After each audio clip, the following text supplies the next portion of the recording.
This is kind of new to a lot of people, so I'm going to explain exactly how it works. Now, his potential 18-year tax holiday was legal and highlights one of the most lucrative sections of the tax code. The provision is called the net operating loss or loss carry forwards. Right. Now, the Times says Trump reported a net operating loss of $916 million in 1995, which he could then use to erase up to $916 million in income over 18 years.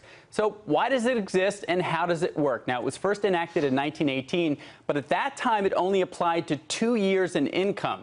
Over the years, it's been expanded. In 1995, when he took that loss, it was only 18 years. Now you can apply it to more than 20 years of income.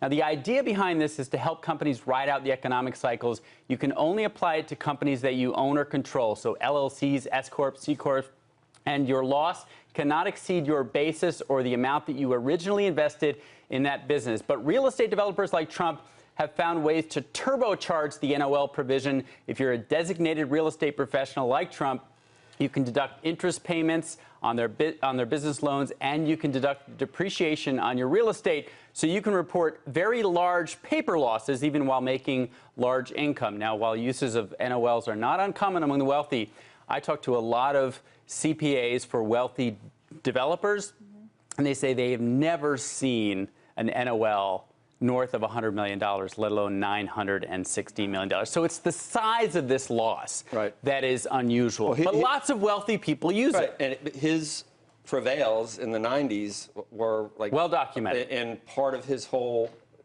narrative about the art of the comeback, the art of, because he almost went under in the 90s. And people forget, he personally guaranteed over $800 million in loans.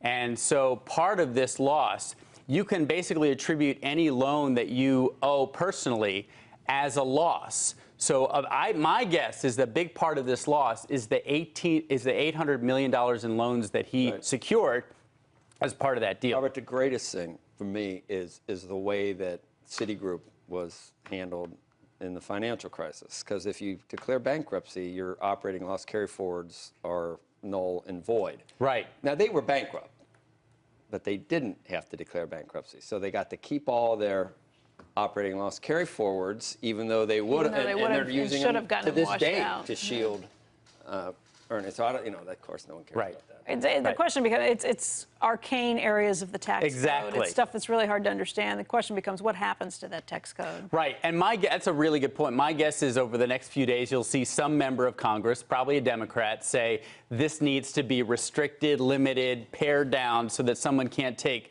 $900 million in losses over 20 years. It's a long period of time. And remember, in 2008, when this expired for him, we think he started in 93 with this.